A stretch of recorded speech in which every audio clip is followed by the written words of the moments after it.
继续来到台中，昨尾仔落大雨，太平有一间人家厝，红砖仔的墙灰仔瞬间倒去。讲这间厝已经无住人了，墙灰仔嘛毋是第一届倒去，加在这届倒墙的意外，无造成人员受伤。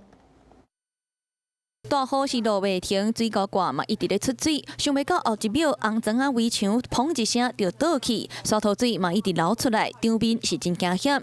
过路的车辆看到就放慢速度豆豆啊行，因为路面已经严重积水，袂输细型的水窟啊，就惊因为路面的积水造成车辆出去。哦，这恐怖俩，迄一个查某开在奥多麦，嘿，查我甲审查才有4、5秒钟。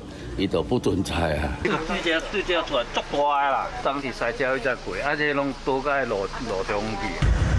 转来到现场，围墙明显有必损，边仔有真侪碎石落伫咧车道边仔。这是台中太平的面体，昨因为落大雨，围墙一个啊就倒去。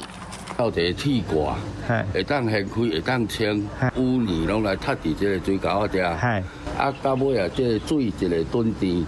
砰！就规撞大。并体因为真久无人住，无咧整修，地势围墙都真侪改。行到厝的后边，围墙的钢筋嘛拢已经看到，光线嘛伫咧路里看现现。想通知相关单位过来处理就好了。昨天这个速度很快就清好了。加在这个围墙倒去，无造成现场的人员受伤，相关的单位嘛咧现场放警示的三角队，防止民众入面，避免造成危险。